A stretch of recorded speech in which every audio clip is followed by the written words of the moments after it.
കോടതിക്കും അഭിഭാഷകർക്കും പൊതുജനമധ്യത്തിൽ അവമതിപ്പുണ്ടാക്കാൻ വനംവകുപ്പ് ഉദ്യോഗസ്ഥർ ശ്രമിക്കുന്നുവെന്ന ആരോപണവുമായി ഇടുക്കി ദേവികുളം ബാർ അസോസിയേഷൻ രംഗത്തെത്തി. മറയൂർ DFO റേഞ്ച് ഓഫീസർ എന്നിവർക്കെതിരെയാണ് അഭിഭാഷക സംഘടന രംഗത്തെത്തിയത്. വനംവകുപ്പ് ഉദ്യോഗസ്ഥർ കസ്റ്റഡിയിൽ വാങ്ങി അതിക്രൂരമായി മർദ്ദിച്ചുവെന്ന പരാതിയുമായി മറയൂർ സ്വദേശികളും രംഗത്തെത്തി. മറയൂർ നാച്ചുവയൽ ഫോറസ്റ്റ് ഓഫീസിൽ രജിസ്റ്റർ ചെയ്ത കേസനുസരിച്ച് മറയൂർ സ്വദേശികളായ 6 പ്രതികളെ അറസ്റ്റ് ചെയ്യുകയും 3 പ്രതികൾ കോടതിയിൽ കീഴടങ്ങുകയും ചെയ്തിരുന്നു. 3 പേരെ തെളിവെടുപ്പിനായി തമിഴ്നാട്ടിൽ കൊണ്ടുപോകുന്നതിന് കസ്റ്റഡിയിൽ ആവശ്യപ്പെട്ടു. എന്നാൽ കസ്റ്റഡിയിൽ വാങ്ങിയ തങ്ങളെ തെളിവെടുപ്പിന് കൊണ്ടുപോകാതെ നാച്ചുവയൽ ഫോറസ്റ്റ് സ്റ്റേഷനിലെത്തിച്ച് DFO റേഞ്ച് ഓഫീസർ എന്നിവരുടെ നേതൃത്വത്തിൽ അതിക്രൂരമായി മർദ്ദിച്ചുവെന്നും മറയൂർ സ്വദേശികളായ ഇവർ പറയുന്നു.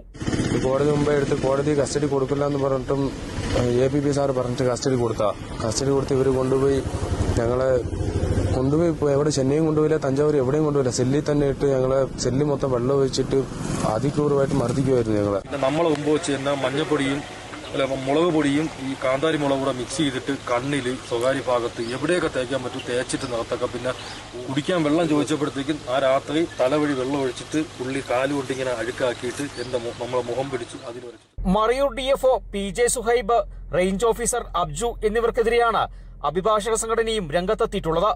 കോടതി ഉത്തരവുകൾ സംബന്ധിച്ച് പൊതുജനമധ്യത്തിൽ തെറ്റിദ്ധാരണ പരത്താൻ ഇരുവരും ശ്രമിക്കുന്നുവെന്നാണ് അസോസിയേഷന്റെ ആരോപണം. പ്രതികളെ ദേവികുളം കോടതിയിൽ ഹാജരാക്കിയപ്പോൾ തങ്ങൾ മർദ്ദനത്തിനിരയായതായി ഇവർ മൊഴി നൽകിയിരുന്നു. പ്രതികൾക്ക് മർദ്ദനമേറ്റതായി സബ് ജയിൽ സൂപ്രണ്ടും റിപ്പോർട്ട് നൽകിയിട്ടുണ്ട്. ഇതനുസരിച്ച് കോടതി DFO റേഞ്ച് ഓഫീസർ എന്നിവർക്കെതിരെ കേസുകൾ എടുത്തിട്ടുണ്ട്. പ്രതികളുടെ കേസേറ്റെടുത്ത അഭിഭാഷകന് കുറ്റകൃത്യവുമായി ബന്ധമുണ്ടെന്ന രീതിയിൽ ഉദ്യോഗസ്ഥർ വസ്തുതാവിരുദ്ധമായ പ്രസ്താവനകൾ നടത്തുകയാണെന്നും ദേവികുളം ബാർ അസോസിയേഷൻ പറഞ്ഞു.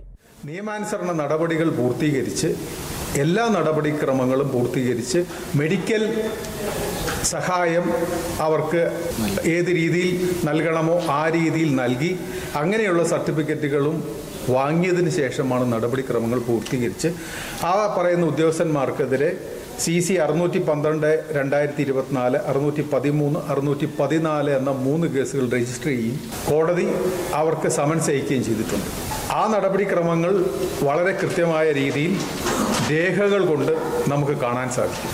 അപ്പോൾ ആ പകർപ്പുകൾ കൂടെ നിങ്ങൾ പരിശോധിക്കുമ്പോൾ ഈ പറയുന്ന കാര്യങ്ങളെ സംബന്ധിച്ചും വസ്തുതാപരമായ കാര്യങ്ങളെ സംബന്ധിച്ചും പുറത്ത് പല രീതിയിൽ ചർച്ച ചെയ്യപ്പെട്ടിട്ടുണ്ടെങ്കിൽ ആ ചർച്ച ചെയ്ത കാര്യങ്ങൾ വസ്തുതകൾക്ക് വിരുദ്ധമായെന്നുള്ള രീതിയിൽ നമുക്ക് കാണാൻ സാധിക്കും. കേസ് നടപടികളെല്ലാം തുറന്ന കോടതിയിലാണ് നടന്നത്.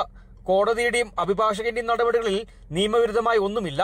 കോടതി നടപടികളിൽ എതിർപ്പുണ്ടെങ്കിൽ മേൽക്കോടതിയിൽ അപ്പീൽ നൽകുകയാണ് വേണ്ടതെന്ന് ബാർ അസോസിയേഷൻ വ്യക്തമാക്കി.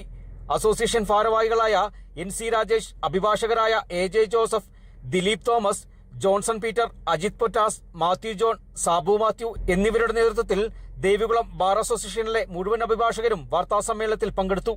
Kerala vision news, Idukki.